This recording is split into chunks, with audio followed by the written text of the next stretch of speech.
kalau kita berdoa dulu. Silakan Mbak Nadir untuk memimpin doa. Mulai kuliah hari ini belajarnya dulu.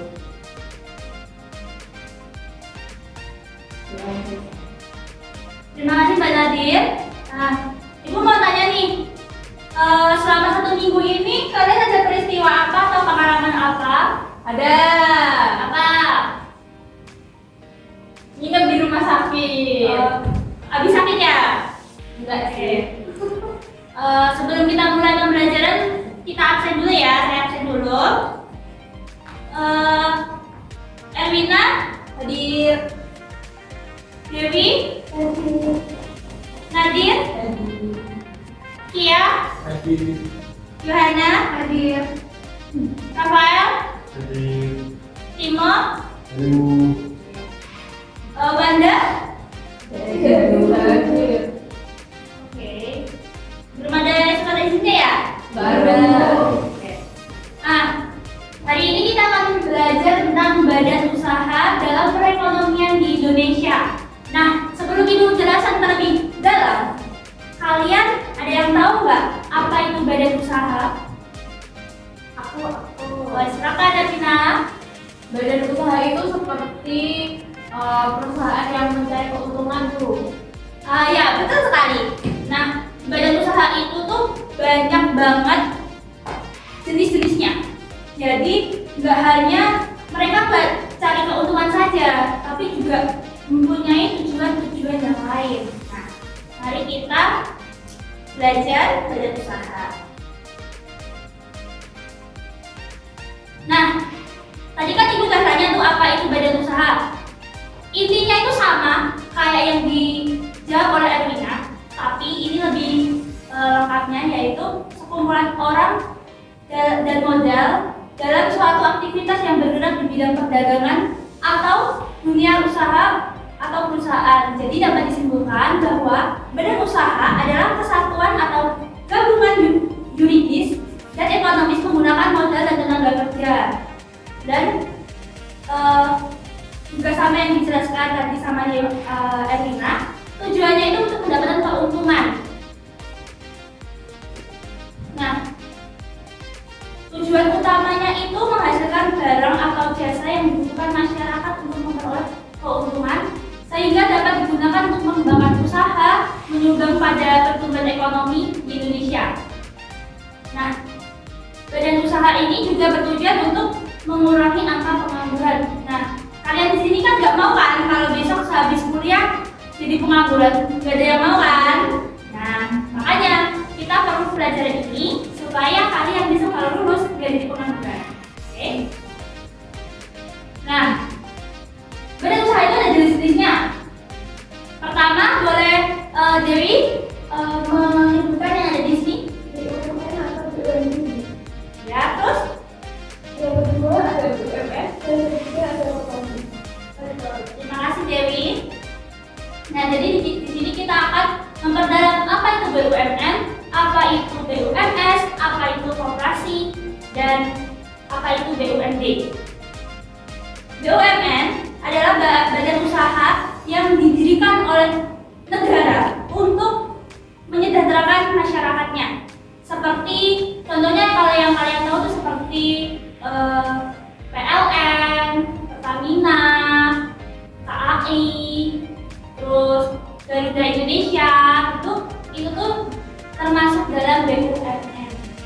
Nah, biasanya yang terjadi BUMN itu kayak dipandang setempat dan menyediakan pendapatan asli daerah atau PAD. Contoh-contohnya itu ada kayak apotek masyarakat Jateng, terus Bank Jateng, terus ada transportasi Jakarta, Jakarta yang mereka buat itu. Nah, itu tuh berguna untuk mengelola sistem transportasi di Jakarta. Jadi setiap BUMD itu mempunyai tujuannya masing-masing dan untuk memecahkan sebuah solusi masalah dari itu merupakan solusi.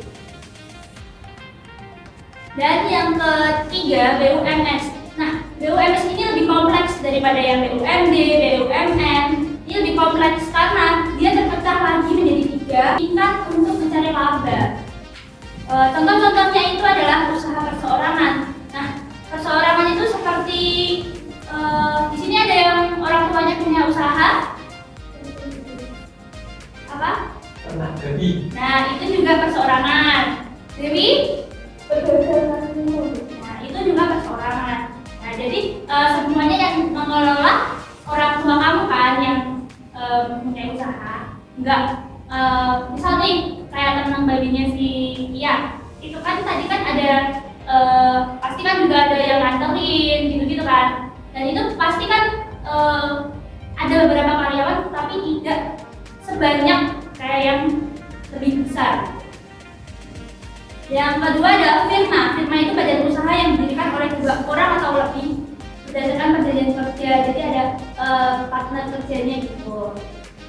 Terus contohnya itu biasanya tuh kayak lebih ke apotik, terus hukum, akuntansi, gitu dan aspek. Yang ketiga adalah CV. CV itu adalah bentuk badan usaha yang terdiri dari 2 jenis sekutu, yang sekutu aktif dan pasif. Sehingga ada yang sebagai komanditer dan ada yang sebagai yang biasanya di desa-desa. Tapi saya udah jarang ya anak-anak. Jadi sekarang banyak itu yang kayak yang ini tadi sejahtera bersama dan lain-lain. Sekarang biar kalian nggak lupa, ibu punya tugas nih kelompok ya. Kelompoknya sesuai absen tadi dibagi 2 kelompok. Nah,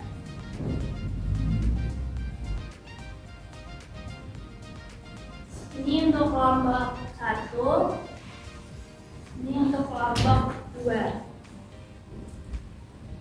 Kira-kira mau dikasih waktu berapa menit buat pengerjaannya? 15 ya? Oke, silakan dikerjakan. Sekarang siapa dulu yang mau maju untuk presentasi? Oh, Ibu. Oke, silakan. Kalian kasus berapa? 2. Oke. Nanti dibacain kasusnya ya.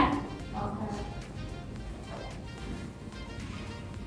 Baik, kami akan membacakan hasil diskusi kami tentang kasus kedua tentang konveksi, yaitu bordir kreatif. Ibu Sinta memproduksi kaos bordir sejak 2018. Awalnya usaha perorangan, ini punya 10 karyawan dan menerima pesanan dari toko souvenir. Omsetnya mencapai 20 juta per bulan. Dia menggunakan nama CV Bordir Kreatif. Meski belum terdaftar resmi, saat ada pesanan besar ia meminjam uang keparatannya untuk beli mesin baru. Pertanyaan yang pertama, mengapa Ibu Sinta menyebut usahanya CV atau berbeda dengan PT? Ibu Sinta menyebut usahanya.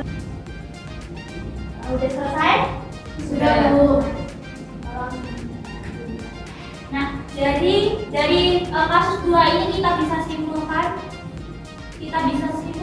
bahwa setiap badan usaha yang kita bangun itu memerlukan perlindungan badan hukum dan memiliki kumpulan modal yang aman. Sebagai perusahaan kita juga harus mencari kumpulan modal yang tidak resikonya itu lebih rendah. Jangan yang memilih kayak Ibu Sinta tadi kan memilih rentenir, terus jadinya kayak malah memperlibat usaha dia sendiri gitu. Oke, terima kasih untuk kelompok 2. Mari kita silakan. Berikutnya kelompok 1.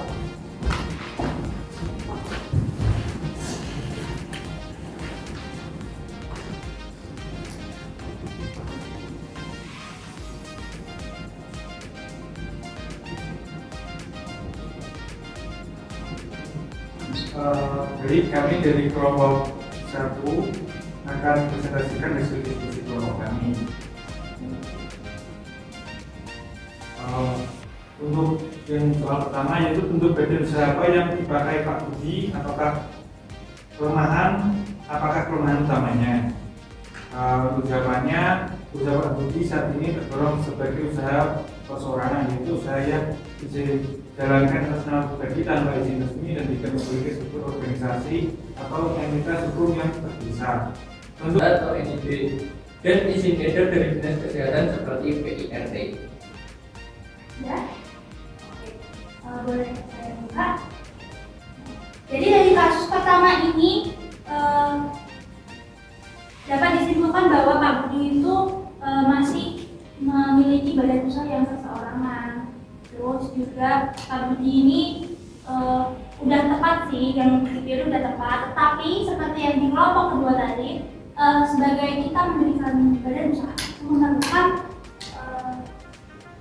perlindungan hukum supaya nanti kalau ada hal-hal yang tidak diinginkan, kita tuh bisa ada yang melindungi. Jadinya seperti hukum. Terima kasih nomor 1. Nah, di sini kalian pasti kan udah pusing nih pembelajaran tadi. Ibu punya games, dan ini gamesnya sangat-sangat seru. Jadi siapa yang di sini yang hobi main Roblox? Kapan? Nah, di sini tuh konsep gamesnya itu sama kayak Roblox.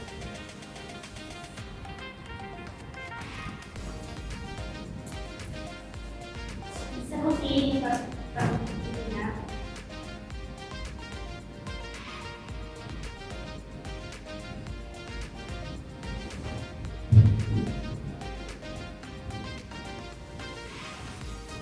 Nih, ayo lompat.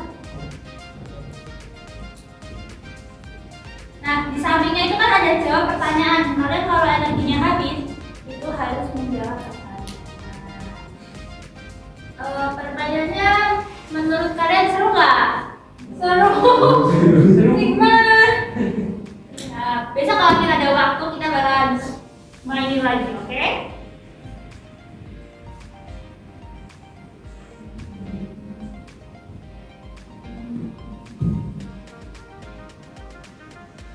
Nah, wow, ternyata yang peringkat pertama ada Yohana, kedua ada Yanto, ketiga ada K, keempat ada Wir, kelima ada Diran, dan keenam ada MB, ketujuh ada Ayu. Oke, ini buat seru-seruan aja ya guys. Nah, jadi, nah kesimpulannya itu, boleh silahkan Kak Yohana tolong tadi yang saya jelaskan badan usaha. Saya baca kesimpulan Bu. Ya. Jadi kesimpulannya adalah badan usaha merupakan pelaku utama dalam kegiatan ekonomi yang berperan penting dalam mendorong pertumbuhan dan pemerataan ekonomi manusia. Terdapat berbagai bentuk badan usaha seperti BUMN, BUMD, atau BUMS. Jadi dan juga terakhir koperasi. Jadi masing-masing memiliki tujuan, struktur, kepemilikan, dan pengelolaan yang berbeda. Terima kasih ya Hana. Nah, jadi secara kesimpulannya tadi, badan usaha itu memiliki tujuan, struktur, dan pelaksanaan yang berbeda. Setelah dijelaskan tadi, apakah kalian lebih mendalami apa itu badan usaha? Nah, hari ini, menurut kalian pembelajaran hari ini gimana? Pesannya seru. Terima kasih teman-teman. Terima kasih anak-anakku. Terima kasih Bu. Terus untuk menutup pembelajaran kita hari ini, bisa kita tolong untuk memimpin doa. Untuk menutup pelajaran kita hari ini, berdoa menurut agama kita.